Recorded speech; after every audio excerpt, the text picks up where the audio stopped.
Hello, I'm Doug, and welcome to the Krewe of Japan podcast, a weekly podcast where we take you on audio journeys through Japanese culture. This time on Krewe of Japan podcast. Welcome back to our podcast. First of all, for all of you who are listening to this as it comes out and have been longing so long for episode 19, my sincerest apologies. Work and life both decided to get a little crazy between October and November, but we're finally back. Finally. And we're dropping this on Black Friday, which means this episode is a massive doorbuster just for you. Japanese castles are on sale, y'all. Deep discounts.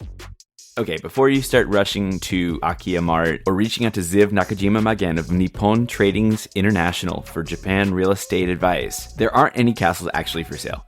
That's a shameless Season 3 deep cut right there. But the aesthetic alone that comes with Japanese castles makes them one of the most iconic images that come to mind when people think of Japan. I mean, there's a reason why Japanese castles have their own emoji. But what was the historical and architectural standard for this style of castle? Well, we have that answer for you. And then some. The crew had a wonderful opportunity to sit down with William de Lange, the esteemed author of an Encyclopedia of Japanese Castles, among many other Japan-related titles. During our fantastic chat with William, we go on a deep dive into everything you have ever wanted to know about Japanese castles, from architecture. One of the main things that springs to mind, just looking at the buildings, are the roofs, called the irimoya, hip and gable roofs, that give them these wonderful slanted curvatures and intricate interlocking roof sections, as it were. I think that's one of the most striking things about Japanese castles. But then when you look closer, there's so many other aspects to their history. Though Oda Nobunaga is credited with introducing all these new methods of building castles and turning them into really imposing structures which display their power, he actually pinched many of those ideas from another warlord, Matsunaga Hisahide. And so much more. Through historical anecdotes and thorough discussions with our Dutch guide, come along with the crew as we get to know all about Japanese castles that stand tall and the many that aren't standing anymore. Let's go.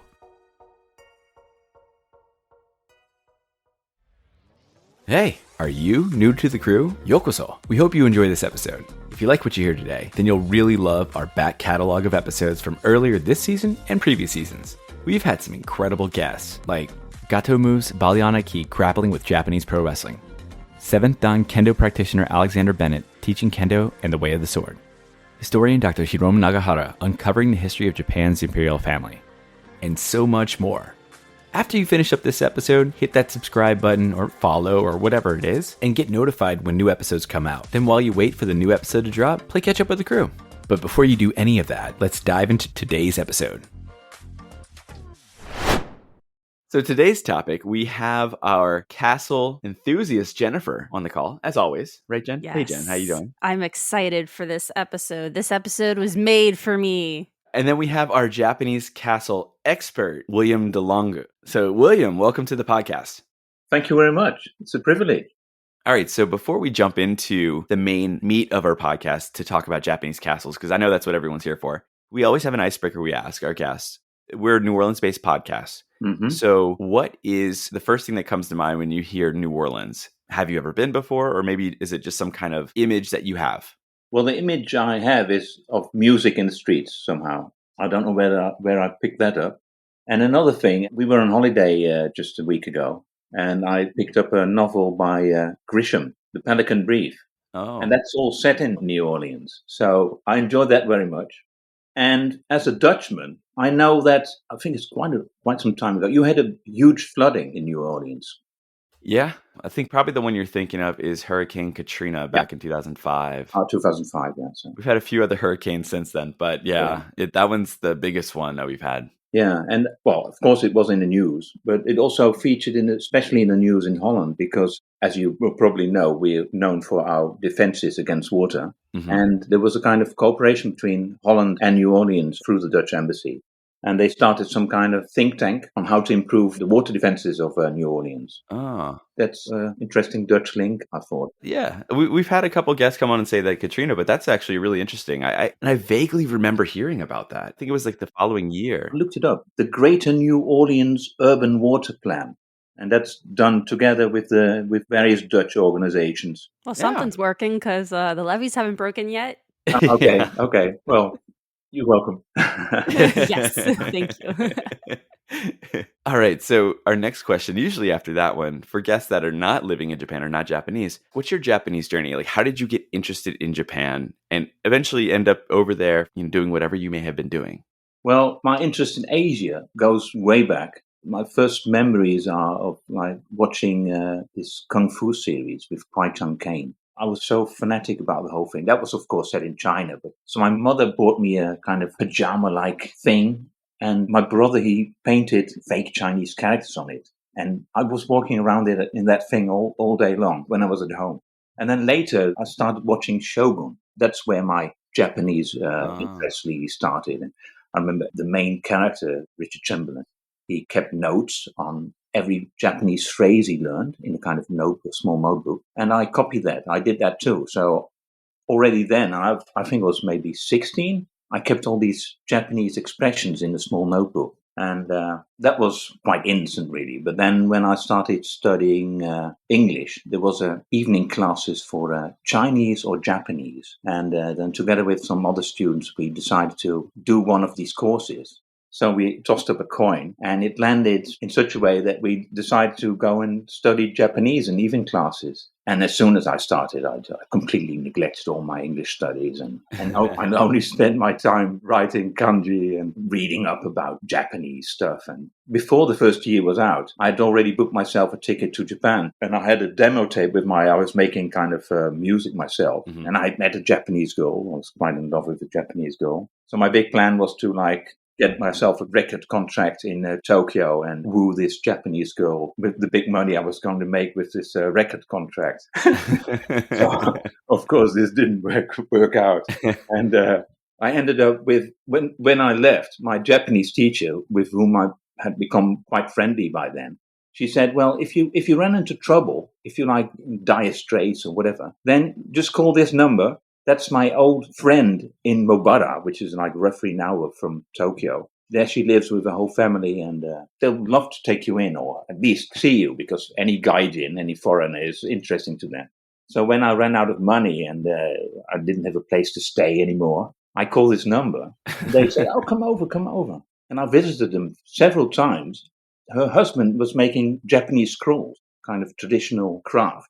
You don't see them very often anymore because usually Japanese, they display these scrolls in tokonoma, in a kind of special alcove in the houses. Yeah. In modern houses, they don't have these alcoves anymore. So the scrolls are also a bit of a thing of the past. They're considered a bit old-fashioned by young people, maybe. Anyway, he was doing this craft then. That was the late 80s, so lots of customers. Somehow he noticed I was quite good with my hands. I helped him out maybe one afternoon. And he said, well, if you come and stay with us, I'll pay you 500 yen an hour as a salary, which is less than $5. But you can live with us and sleep here and eat. So I said, okay, let's do this. The first 4 weeks, I was just hanging around in Tokyo. And then the next 5 months, I stayed with this family. And I didn't master this craft, but I got pretty good at helping them out. So that was a terrific experience, and it gave me insights into Japanese culture about they're so good at many crafts, and also the pride they take in it and the discipline with which they go about it. Also, all these artists came there to have their pieces of art, calligraphy or whatever, mounted by this. So I met all these artists too, and because I was a foreigner, so he used me as a kind of VIP card to get into all these big dinners by all these artists. So it was a huge, terrific experience for me, and I think for the family, they also enjoyed it because for them it was kind of a way to get familiar with Westerners. So then I decided to really finish my studies. When my visa ran out, I went back to Holland. So that was 1989 and started studying Japanese at Leiden University. And 4 years later, I graduated and returned to Japan. So that was my adventure, how I ended up in Japan. Yeah, it's funny that it's almost, well, not almost, it sounds like it was by chance. It was all that, like you said, a coin flip. Yeah. Otherwise, I would have been speaking Chinese now. Yeah. Well, and especially if your teacher never gave you that phone number or had that friend that could help you out. I mean, because then you'd be. I definitely would have had to. Probably I could have eked out another month, but then I would have had to go back to Holland within 1 or 2 months. Yeah. And another thing is because I did this, I helped him out with his craft. I was able to extend my visa, which is normally 3 months, by another 3 months for kind of cultural context. Yeah. It was a huge coincidence, but it worked out quite well, I think. Well, so now that we kind of know your Japan journey, I want to know how in the world, because I've never met someone who is like, oh yeah, I love Japanese castles. So like, what led to your interest in Japanese castles and inevitably writing an encyclopedia of Japanese castles? Like, that sounds like an amazing thing that you don't see a lot of people around who are like, oh yeah, I'm such a fan of Japanese castles. So I'm very interested in knowing how you became, interested. I'm not per se just a Japanese castle fan. I enjoy writing about any Japanese subject, as long as it's in the realm where I can comprehend it and write something. I mean, I could never write anything about politics or neuroscience or stuff like that. I mean, it's out of my reach. But so I think mainly it's like popular history. Also, I've done some like general language books, like idioms, and especially because I ran into stuff which I thought, why isn't there a proper book about this? So I started writing about it. During my university time, I'd been on a scholarship at Waseda University in Tokyo. And at that time, I started doing Iaido, which is kind of the choreographic side of fencing. So Kendo is really competitive with two persons like trying to hit each other. And Iaido is like the choreographic variety where you just execute a technique to perfection with a live sword, with a real sharp sword, especially when you're advanced. And I started doing that with a teacher who lived near my dormitory in Tokyo. And when I went back to Japan to work, of course, I was still in contact with that teacher. And he said, why don't you start doing the Shinkaguryu Iaido in Nagoya? It's famous for Shinkaguryu. And it was through that fencing training, which was usually in a dojo, but every now and then we would visit like dojos on the grounds of a castle or in that kind of setting, That sparked my interest in Japanese, I think, architecture in general, also the castles. And the more I saw Japanese castles, the more I was fascinated by, especially the later castles, how intricate they are. And the artistry that goes into making a Japanese castle is just stunning.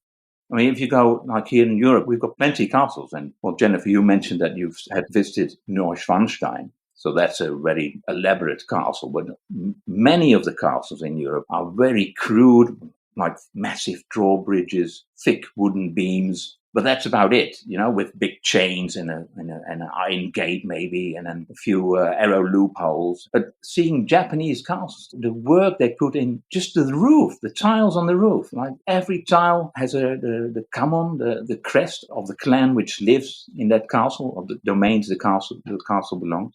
So the more I saw of that, the more I got fascinated. And then I was already back in the Netherlands. So I returned to the Netherlands in 2000 to start really seriously start writing. And in 2008, I decided, now I'm just going to start with this Japanese castle project. And I went back to Japan and I traveled for 2 months and visited not every castle, but all of the major castles throughout Japan to photograph them because I needed the photographs, of course. Project simmered for a while and then I kept working at it, but it was only with the corona pandemic that I really bogged down and decided I want to finish this. Every morning, got up at 5 o'clock every morning to write a biography of each castle individually. After 2 years of that, it was finished. Awesome. So that was how I did the castles. So it's so funny because I forget. I don't forget. I actually remember exactly how I remembered coming across your book. We were looking for ideas for a Japanese language episode. We wanted to do something on onomatopoeia. Okay. And I think I found one of the books where you were attributed. I don't know if you wrote it or you were an editor or translator. No, I did that. That's one of I did a onomatopoeia book. Yeah. Right. So I saw that, but then so I was like looking at through all of your books that you wrote, and then I saw Japanese castles. I'm like, oh my god, this is perfect. This is great. Okay. I still want to do onomatopoeia at some point, but I was like, hold on. I'm going to table that for a second because I was like, who else can we talk to about Japanese castles than the person who wrote the Encyclopedia of Japanese castles? So, so that's how I kind of stumbled across your book and you.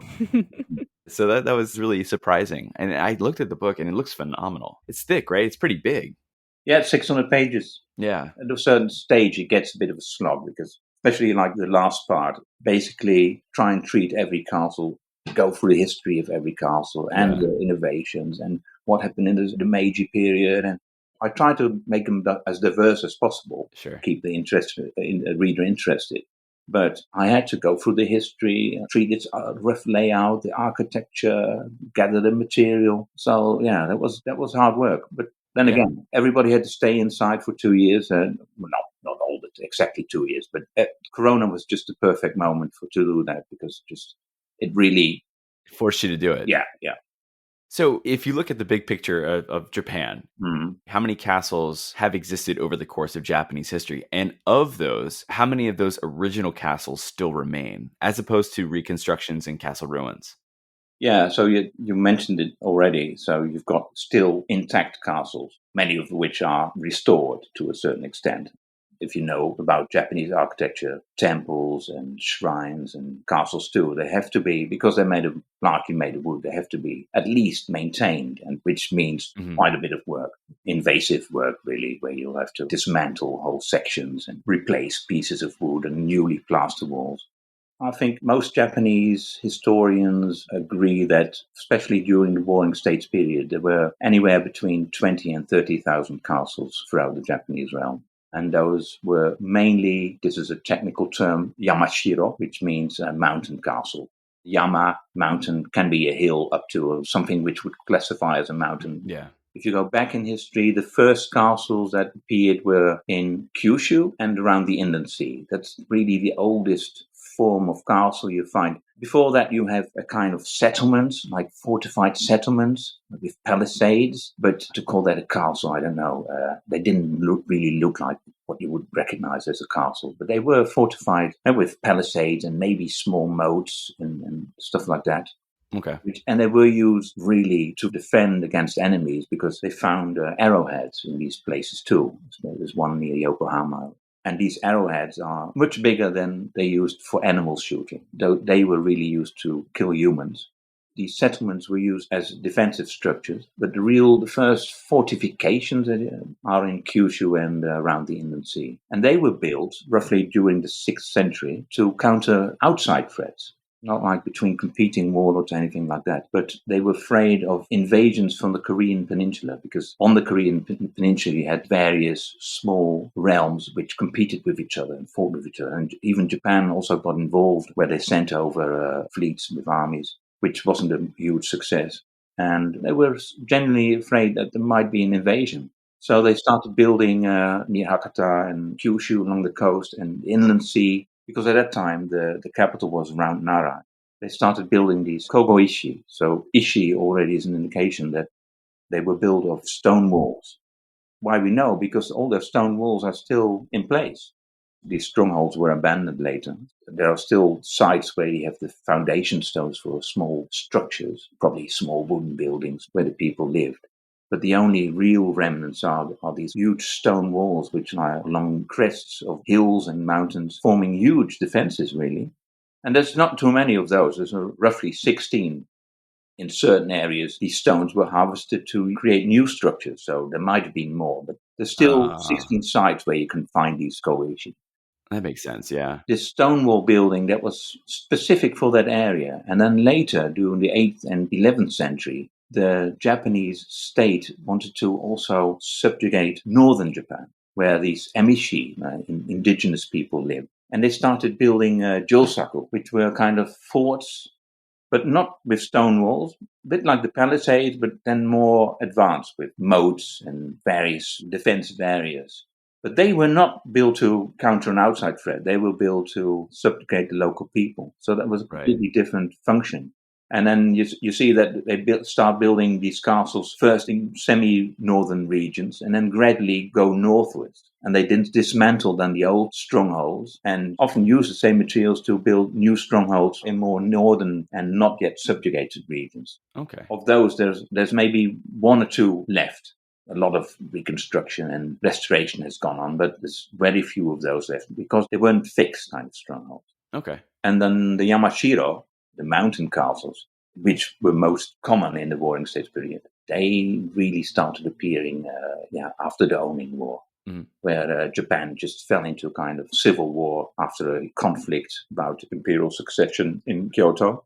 And then it gradually spread throughout the country, where these clans, which had been fighting each other in Kyoto, they used all the techniques they learned there about like trench warfare, because Kyoto was just changed into a complete war zone with trenches and watchtowers and turrets. They used these insights they gained in that fighting back home to reinforce their own strongholds in their own domain.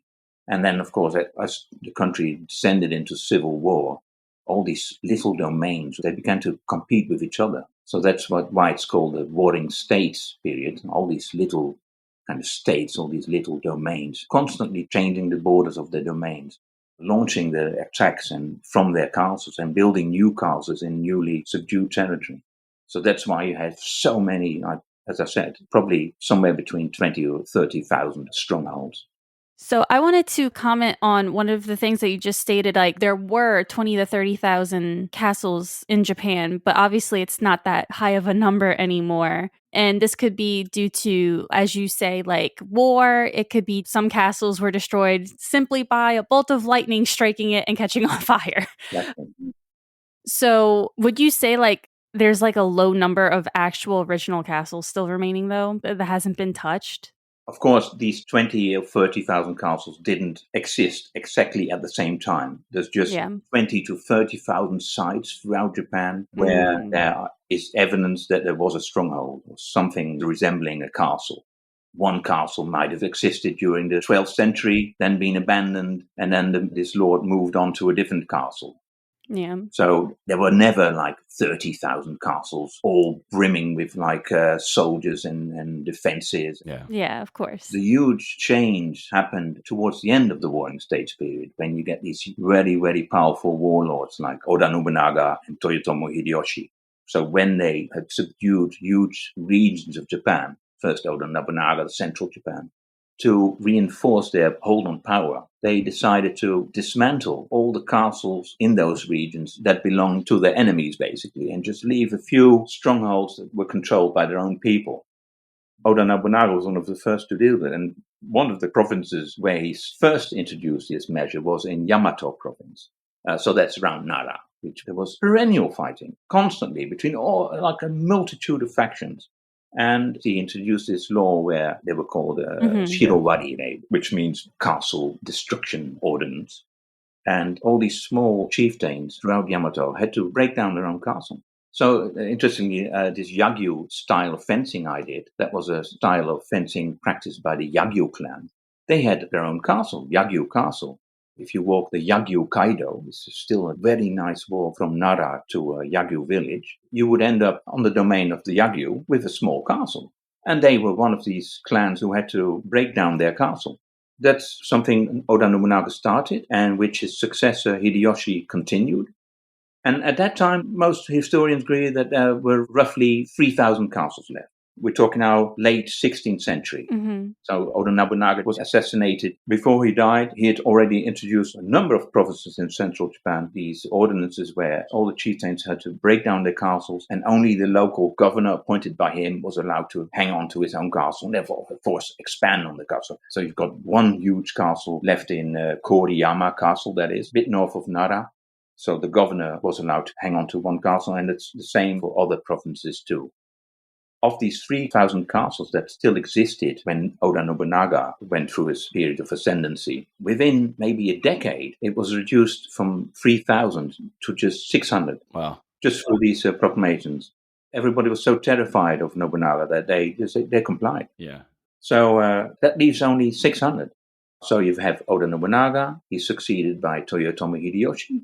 When Hideyoshi dies, of course, you know about the competition between the people who wanted to follow him up, and Ieyasu won that competition in the Battle of Sekigahara. So he becomes shogun. And then in 1603, he founds the Tokugawa Bakufu. Just a few years later, in 1615, because he's learned a lot from his predecessors, he comes up with this plan, which is called the Ikkoku Ichijo Haire, which means that only one castle is allowed to be left per domain or per province. So of these 600, only 200 are left. And at that stage, they were full-blown castles, not all big as Himeji or Edo Castle. But they were proper castles. So 400 castles in maybe a 5-year period had to be torn down. Wow. Now we're only left with 200. And they remain in place largely, of course. There were small aberrations. Like if you were a member of the Tokugawa clan, you might have 2 castles, or the Shimazu in Kyushu. They thought of a new term, Fumoto, which means the foot of a mountain, because some of these strongholds quite a few of the strongholds were at the foot of mountains. They called them Fumoto, so they didn't qualify as castles. But of course, they were castles. They were small strongholds. So they found different methods to hang on to the castle. But largely, throughout the Edo period, were just 200 real proper castles. Okay. The next real hit from the vantage point of castles came during the Meiji period. Because after the Tokugawa Bakufu collapsed and the Meiji government took power, they ended up with all these old... For us now, we think, this is cultural heritage. But for them, they were just kind of military sites. Right. They didn't see it as a kind of... Some did. There were a few people in Meiji, maybe not higher, but they thought, they're so beautiful, because they were beautiful.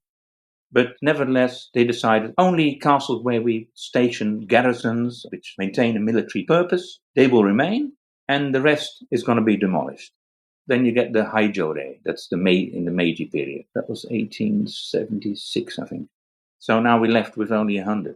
And then what happens next? The Second World War. Yeah. So that's how we end up with only a few dozen. Yeah. I mean, that broke it down. Like, it literally took it down chunks at a time sometimes. Yeah. I know. Because now, like, most of the castles I find are museums now. Yeah. So where I live, like, you have many, many, many old churches. When we go on holiday to Germany, France, loads of old churches and cathedrals and whatnot. And people they don't know what to do with them. A friend of mine, he's now in a kind of local committee where he lives, where they have to decide, okay, how many of these churches are we going to demolish and which ones are we going to cling on to? Because there's only so few religious people left who want to go to church that all these churches, they just sit there without a function. And it was roughly the same problem in Japan. So if it has a historical value or people want to come and see it, then it pays to maintain a castle and make sure that the keep-up is okay. Yeah. Many of these strongholds, it's a real slog for the local community and local authorities to maintain these castles. Yeah. Even big castles, like Nagoya Castle, where I lived in the post-war period. There was, especially going up towards the Olympic Games, there was huge, like, Japan was really flexing its muscles again. It was becoming like an economic superpower. They took pride in their own culture. They built a Shinkansen to whiz from one city to another, and to boast to all these foreign visitors who were flying in from abroad to attend the games. They also wanted to restore many of the more beautiful castles. So they started rebuilding these castles in ferro cement with like concrete and iron, using modern day techniques. Mm-hmm. Very sturdy against earthquakes. But of course, nowadays, it's considered like a bit of sacrilege. Nagoya Castle, it has an elevator shaft just sitting outside. Of course, it's wonderful that handicapped people can go into but then the way they've done that is quite crude. So now the city of Nagoya took up the plan to rebuild the keep, the main keep of Nagoya Castle, using traditional building methods and materials. Basically, they've still set on their course to do that. But it will cost them 50 billion yen, which is roughly $500 million. Yeah, that's a lot. It's a local community. They have to pay for that. Right. Yeah. There's maybe a bit of a government assistance. That's a huge castle. But if you go to smaller towns in the middle of nowhere, and there's this huge castle sitting on a hill nearby, there's no way they can keep up the maintenance. So, yeah, that is a problem. Is there any kind of like government support, like grant money that helps them to maintain these? I know that they do a lot of these, a lot of the castles, like cultural heritage sites and things like that. Yeah. So if you've got this status as a cultural heritage site, then there are funds which you can tap into, and they certainly do that. And so it's not fully taxpayer money going into it. There may be some additional funding. No. But the local support is still significant. Last summer, I walked from Nagasaki to Tokyo. The Dutch had a trading settlement in Dejima Island in the Bay of Nagasaki, and they had to pay homage to the shogun every year. and they had to walk all the way from Nagasaki to Tokyo. So I did that last year. Oh, wow. And I passed through Kakegawa, which is a nice small castle along the Tokaido. And during the 90s, the citizens of Kakegawa decided to rebuild the keep using traditional methods and materials. But the costs were prohibitive for a small town. Kakegawa has only roughly 1 million citizens. And they decided to go ahead, and roughly every citizen of Kakegawa paid $7 for this venture. But one old lady, a widow, bequeathed her whole inheritance to this castle, which was 500 million in Japanese yen. Wow. Half the building costs she financed. There is still huge support among the Japanese people to do these reconstructions and to maintain these castles. So on the topic of restoration and reconstruction that's happened, we mentioned that a lot of castles were destroyed during World War II, that there's others that have been impacted by natural disaster themselves, just age deterioration. Yeah. I mean, the most recent, I think, is the 2019 Shuri Castle in Okinawa when it burned down. Yeah, burned down. Kumamoto Castle. Yeah, Kumamoto. Yeah. Oh, yeah. Yeah, huge costs. Yeah. So what are some of the challenges, in addition to the costs, that these towns experience when trying to preserve? Like you mentioned Nagoya, they built it out using kind of like modern technology. Yeah. Back in the 70s or 60s, whenever it was, to build out and reconstruct some of it. Yeah. You know, what are some other challenges that they experience when approaching these restoration projects for these castles? Post-war, in the post-war period, it was very popular to use modern techniques. So they used concrete and steel and all kinds of modern materials. But of course, as elsewhere, the government insights about restoration and preservation of national heritage has evolved. And you now see that the accent, the emphasis is far more on using traditional materials, traditional building techniques, like the way these buildings were built in the past. So regulations have followed these new insights. So now, even if you wanted to go for the cheap option and rebuild or restore a concrete castle, you can't. You can't just decide, okay, we're going to stick in some new steel beams or whatever. You have to follow the new regulations. And another thing is the fire and earthquake prevention regulations have also become increasingly stringent. So you're forced into this mold. If you want to do something about maintaining these cultural sites, you're forced into a mold where you have to spend huge amounts of money in an economy in Japan, which is not as affluent as it was maybe when these concrete structures were built. So now you face, with the example of Nagoya Castle, where maybe this concrete structure only cost a few millions. Now you're faced with having to do it according to the latest plans. Traditional materials, beautiful, but it will set you back $500 million. And that's just the key. I mean, the castle has turrets and bridges, and they all have to be maintained. So that's a huge challenge. Yeah, I feel like especially the materials, like finding the exact materials to meet up to the criteria that you need is just... Certain types of wood are just hardly available anymore. Right. It's not on the market anymore. Yeah. And nevertheless, they still managed to do it. I mean, Nagoya Castle is they've recently redone the Goten. That's another interesting thing about Japanese castles. Oda Nobunaga and Hideyoshi, they would have their residence in the keep of their castles. So the keep, there's wonderful descriptions of Portuguese missionaries where they visit Osaka Castle. And boastful Hideyoshi takes them on a tour through the keep of Osaka. The whole site is still under construction. So there's thousands of laborers all over the place. And he takes these two missionaries on a tour of the keep, just the keep, with a female page walking in front of him, carrying his crimson sword, and he's got the fancy clothes on. And they go through this keep. And the one room is more lavish than the other. It's just one, it's really a palace, basically. That's one of the last castles where the keep was built to house the Lord. Okay. After that, especially during the Tokugawa period, where all of the castles, basically, all the major castles are under direct Tokugawa control. The lords reside in special buildings called goten. Mm-hmm. Basically, you can translate it as a castle palace, which is just a wooden structure with a nice kind of temple roof. And the lords reside in the goten, not in the keep, not in any other structure, which is essentially part of the defensive structure of the castle. And at Nagoya, they recently rebuilt the goten. Oh, okay. It's one of the few castles in Japan. There's roughly 5 castles which still have original goten. One is the most beautiful, is which you can visit, is at Nijo Castle in Kyoto. Yep. I was about to mention that Yeah. one because I go through it all the time. Yeah. Have you seen it already? Yes, several times. It's actually one of our stops on our Kyoto field trip for my study abroad program. Yeah, I went for the first time last year, and it's so beautiful. Oh, it is so beautiful. I love it. It's so great. Because it's one of the surviving original goten. You really get a feel of what it was like. The rest of the castle is almost completely finished, except for a few gates and the turrets. But the goten is so beautiful.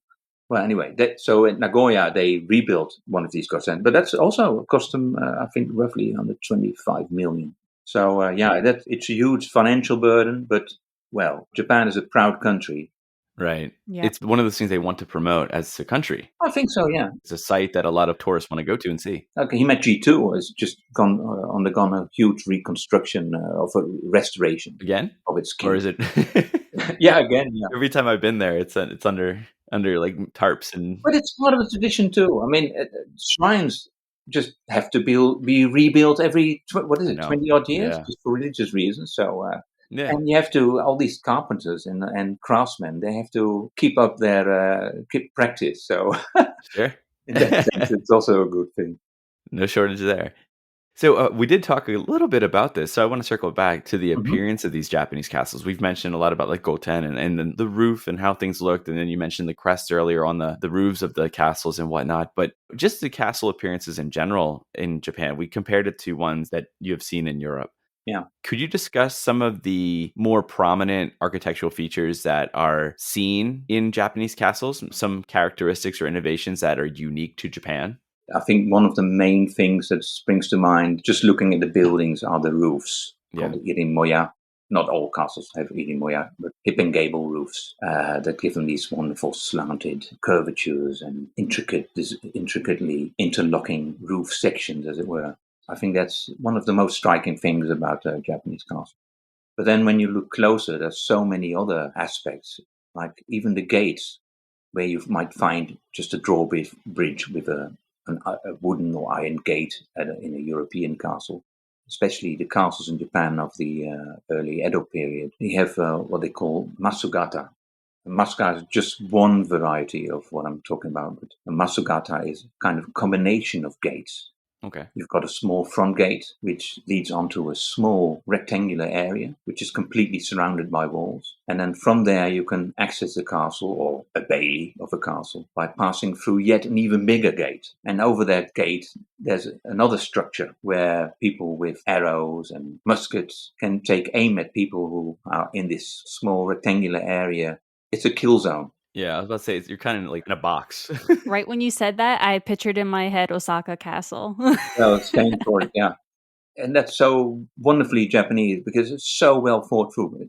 One thing, which actually it's not in my encyclopedia, but it will be in the next edition, I promise. Oh. I watched a video by a very knowledgeable guy who lives in Tokyo, and he just goes on castle visits. He is a walking encyclopedia. I don't recall his name. And he just went to Edo Castle and entered the Otegomon. That's one of the main gates of Edo Castle. Of course, there's not much left of Edo Castle, but anyway.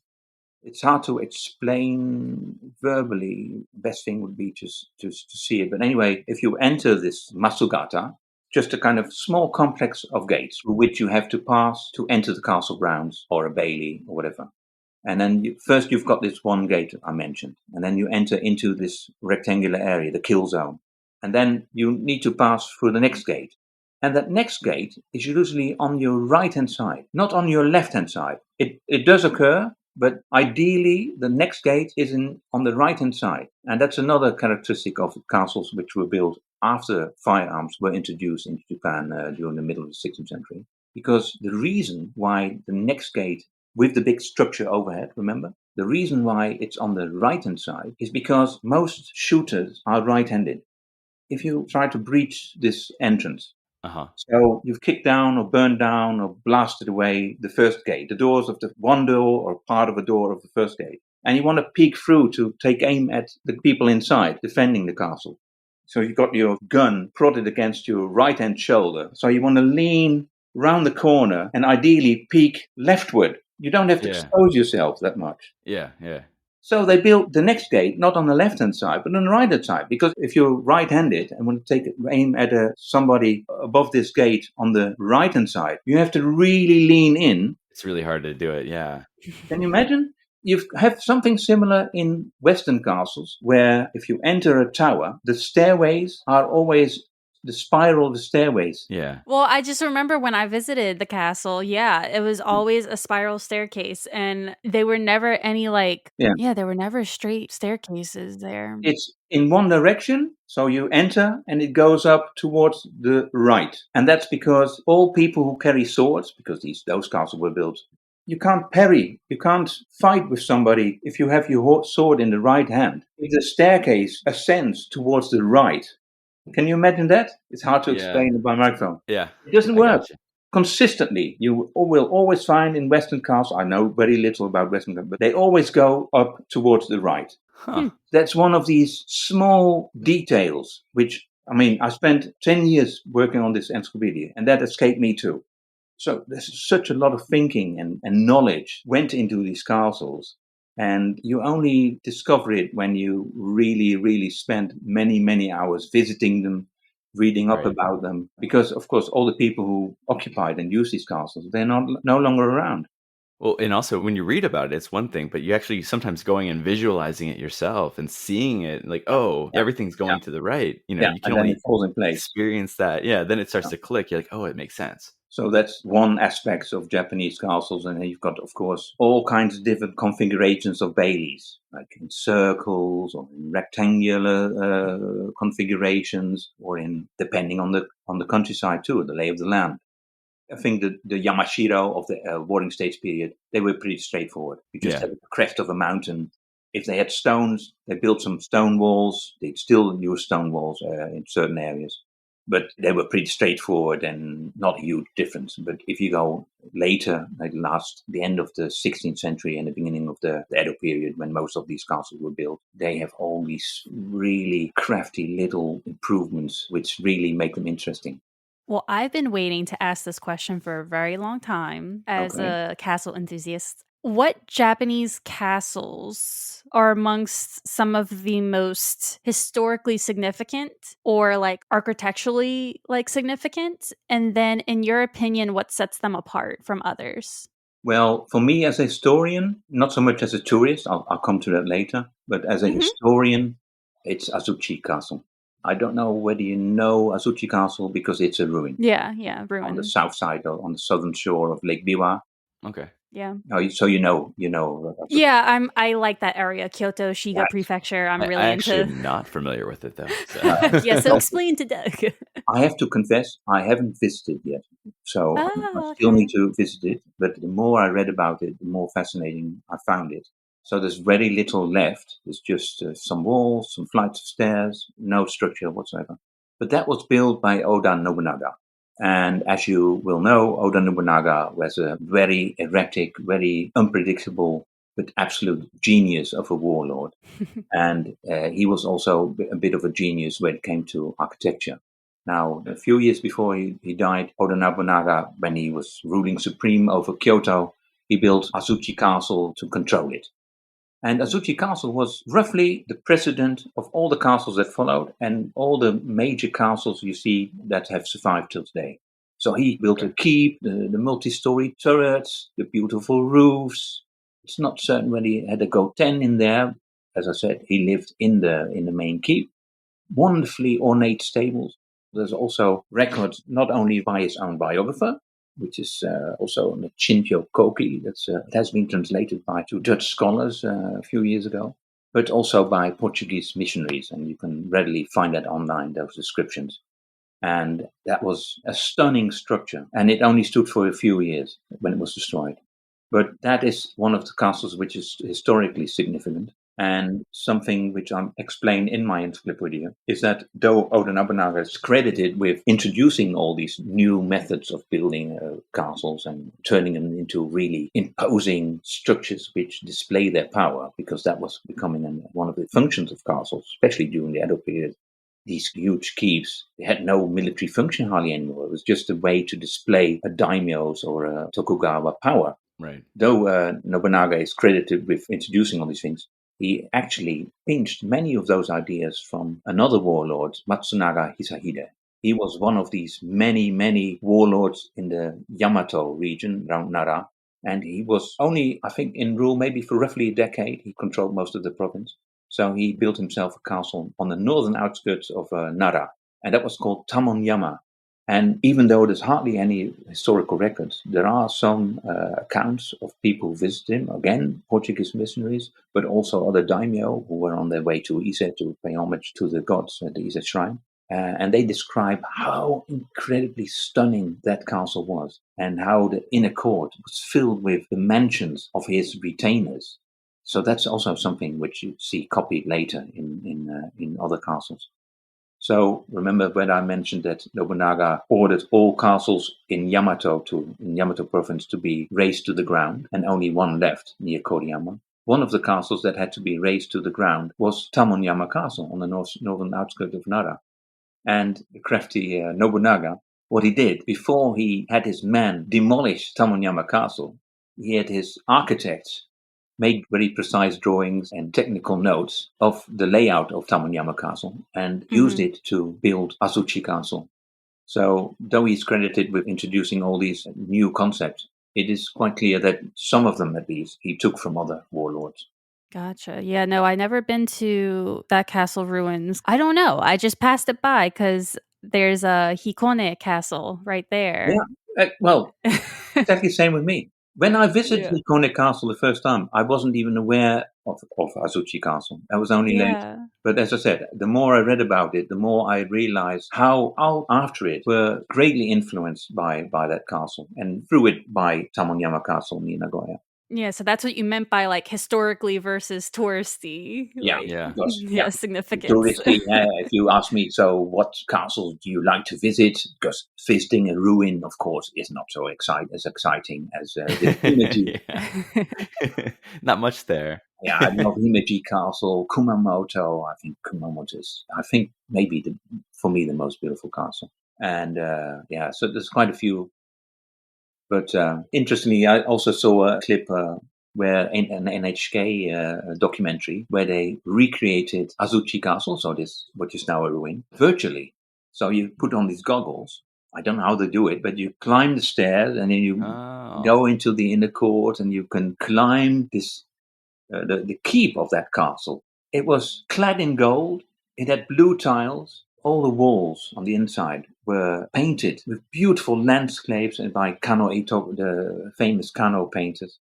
So with this virtual recreation, you really get a feel of how beautiful that castle was and how much it set the tone for castles that came afterwards. That's awesome.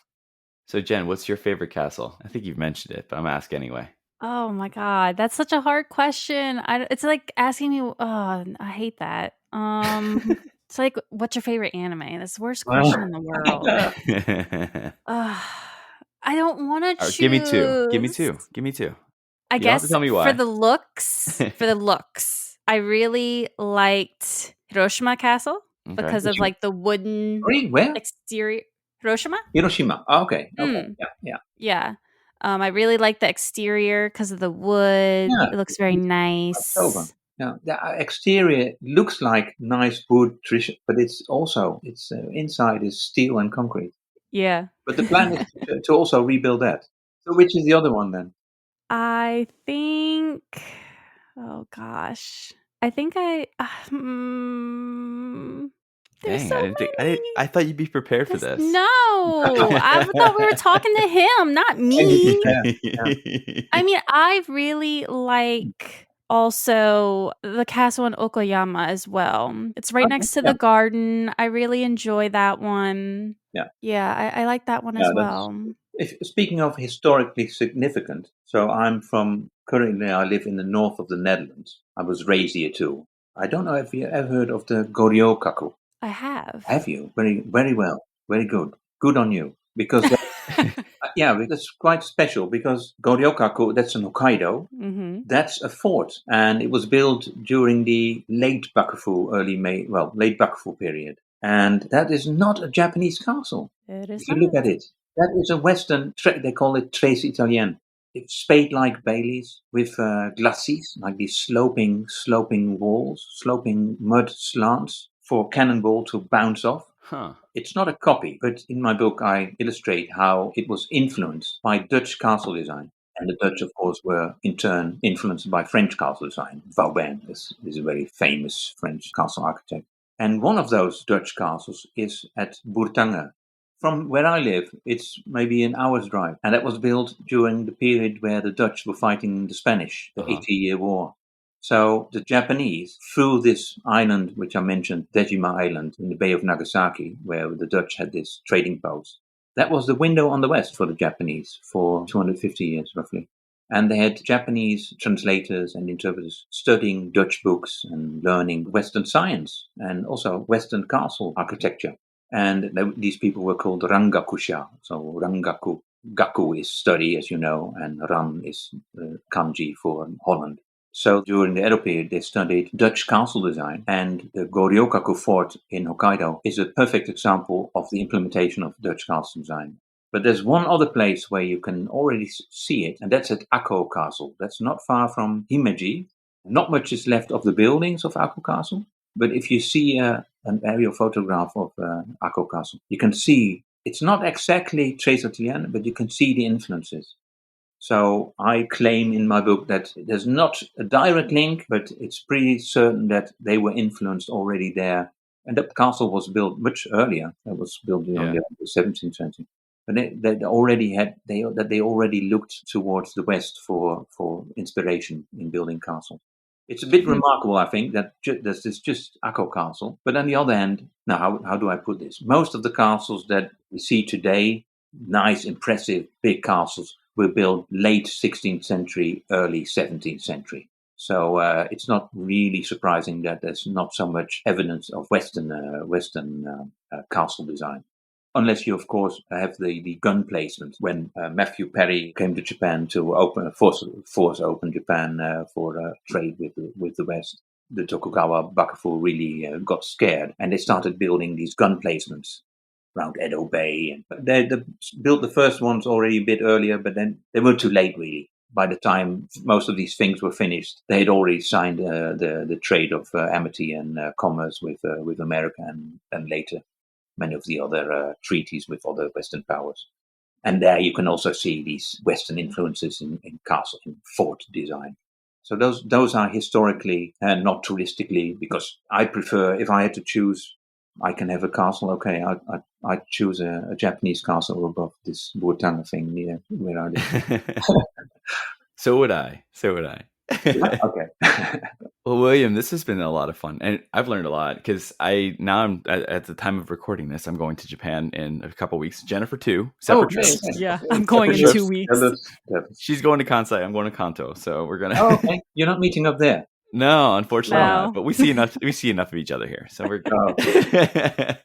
But I might go try to see a couple things while I'm over there, though. And I know Jennifer is for sure. Kijo, was it right? Yeah, Nijo is one that we Nijo. always do every year. Yeah. But then there's other ones around Kyoto that also I'm gonna go check out. Cool. Yeah. So very special.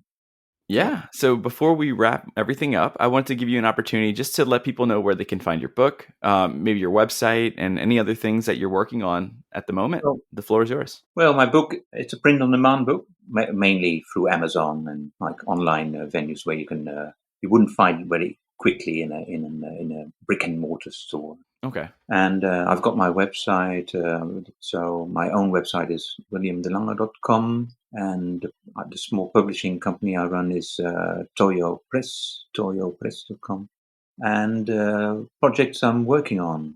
As I mentioned, exactly a year ago, actually, I walked from Nagasaki to Tokyo. It's called the Edo Sampo. Have you heard of the Edo Sampo? I haven't. No. Sampo, which Sampo is like walking, but Sampu, they called it Sampo. Every year, especially during the first 100 years of the Dutch presence at Dejima, they had to travel up to Edo, present-day Tokyo, for an audience with the shogun. Mm-hmm. Okay. Well, this meant nothing because they just had like 2 minutes with the shogun, where the shogun sat behind some bamboo blinds, and this Dutch opperhoofd, they call him, the chief merchant of this Dutch trading station in Nagasaki. He had to like get down on his hands and knees and then prostrate himself in front of the shogun for like maybe a minute. And then he got a signal, "Hey!" And then he could just withdraw again, crab-like. There's this German physician who traveled with him. Crab-like, he retreated to his former post. This they had to do every year. They had to visit the shogun, bring lots of beautiful presents, clocks, and very expensive presents from Holland and from the Dutch king, of course. Well, it took them roughly 3 months to travel up to Edo and back to Nagasaki to do this Edo sample with a huge cortege, a huge string like of porters and guards and what you have not. So that was a huge undertaking, and it was also only one moment that the Dutch got off their boring little island where they were locked up all year round to see a bit of the Japanese countryside, especially the more like cultured people, usually German physicians. So you've got Camphor in the end of the 17th century, and you've got Siebold later. Siebold is a very big name. You've still got the Siebold House in Leiden, where his collection is kept because he collected massive amounts of Japanese artifacts and whatever. But he also wrote a long, massive tome of a book to describe this Edo sample. So before I went, I made a long study of both books. I had a Camphor's book on the Edo sample, which is twice as thick as my Encyclopedia of Japanese castles, and reconstructed the route which they took. What places did they stop? What did they do there? What did they visit? Because they were usually taken on tours of shrines and whatever. So I did a lot of research to find out where they stayed and what they did and what route they took, what road they traveled, and which sections they did by boat. And I redid that exact route. Of course, not every year they took the same route and did the same things. But if you compare Camphor's account of late 17th century and Siebold's account of the early 19th century, they did almost exactly the same sightseeing. So they were taken to the same temples with the same stories. Some sections you can interchange them, completely same. Anyway, so I did this route and I wrote a book about it, comparing these texts. Also, a few other Dutch travelers who did this journey. So it's basically an account of my journey, but heavily interspersed with quotations, which I find interesting, of the places they saw and visited, and also what they are like now. Like some places, like Himeji Castle, are still the same, but other places is like the center of Osaka, where they saw a nice old bridge. Now you have a 3-story viaduct, or what do you know, stuff. And I've got photographs. I took photographs. So that's Edo Sampo, 1,000 miles in Dutch footsteps. That's coming up. Well, it's done. I'm just doing editing, really. Sure. So that will probably hit the internet somewhere this summer or next fall. Let us know. We'll make sure we put a link out there for people to find it. Yeah. While I did that trip, I also took lots of photographs of famous places and sites, of which there are old photographs taken toward the end of the 18th century by the first Western photographers. And then also the Japanese students who also took up Western photography, who took beautiful black and white photographs of the late Bakumatsu, the late Edo period, when Japan was still the way it was throughout the feudal period, just before the Meiji period, and they started tearing down all these castles. And Meiji also introduced Shinbutsu Bunri, where they separated temples from shrines and ordered many temples to be demolished. And all these things were still in place then. So I researched which photographs were taken where, and I visited those places. So that's my next project. It's called Japan Then and Now. One page you have the old site, the old temple, and then on the other page, what is there now? Maybe a 3-lane highway or whatever it is. Probably that, or concrete wall. Concrete wall, concrete, lots of concrete. Yeah. Power lines. That's great. I would really like to see that. That actually sounds really interesting. Yeah, I enjoy doing the book. I have to really rein in myself not to become too negative, where there was this beautiful old temple or a beautiful bridge across a moat, and now there's just 7-Eleven. 7-Eleven. Yeah. But so the challenge is to keep it positive, which is, there's so much left to. So there's, of course, around Kyoto and Nara, there is a lot of real, very intelligent town planning going on. And you see how they really manage to integrate modern infrastructure into beautiful existing countryside or city plan. So I'm hopeful. And I think the trend is only toward a more beautiful Japan, I'm pretty sure. All right. Well, William, thank you so much for joining us. I had a lot of fun. Thank you. It was great. I wish you a wonderful trip to Japan, both of you. Thank you. Thank you. Let me know what you've seen. Will do. We will. Report back. Some pics. I won't illegally print them in my book. I'll send a couple to you through email. How about that? And if I do, I'll put your name. Okay. Awesome. Sounds good. It sounds like a deal. All right. Thank you. I enjoyed that. Okay, bye. And that's it for this week's episode. Thank you so much for tuning into the Krewe of Japan podcast. Once again, a Himeji Castle-sized thank you to William de Lange for joining us today to talk about Japanese castles. He provided so much great historical, cultural, and practical context to castles that I hadn't really considered before.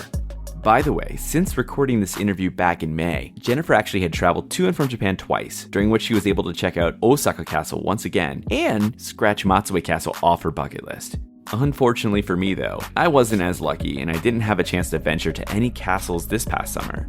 With that said, when I was out doing my daily jogs in Ibaraki, I started to notice on Google Maps that there were a few castle ruins in the area, although those really weren't much more than a few stones on the ground. Next time though, next time.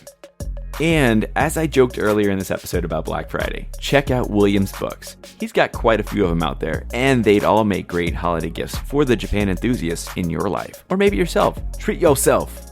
We'll have his website linked out in the show notes, along with links to all of our other past history and architecture episodes, focusing on topics like foreign-born samurai, lady samurai, the entire history of the imperial family, Lafcadio Hearn, and so much more.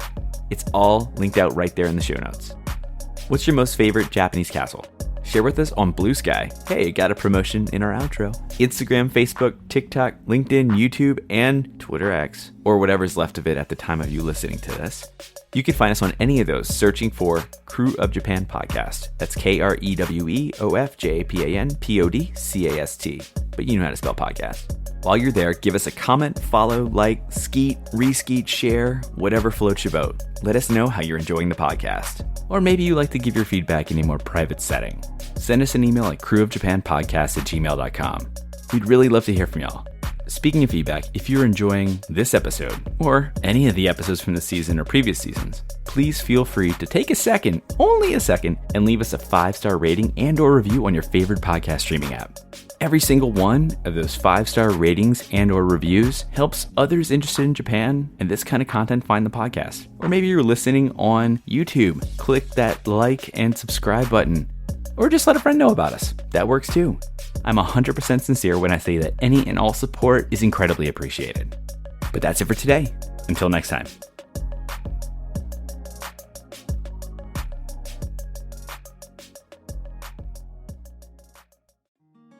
Looking to start your own podcast and don't know what platform to use? Tell me about it. When we started the Krewe of Japan podcast, we tried a bunch of the big name recording platforms, but always came back to the one we're still currently using to this day, Zencastr. Zencastr is now the all-in-one solution making podcasting easy. In addition to its high audio and video quality for podcast production, Zencastr provides a full suite of production tools to record, produce, and publish studio quality content from the comfort of your home. Just log in through your browser and start recording. It's that simple. For us, we simply send out links to our guests and they join the lobby. But before you know it, it's all done and you have your studio quality audio and up to 4K video right there ready for you, right when you finish. The best part is having their multi-layered backups to ensure that your recordings are in the highest quality, regardless of anyone's internet connection stability.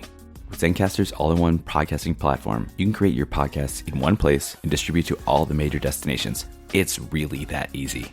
Go to zencastr.com/pricing and use our code Krewe of Japan, KREWEOFJAPAN, and you'll get 30% off your first month of any Zencastr paid plan. We want you to have the same easy experiences we do for all of our podcasting and content needs. It's your time to share your story.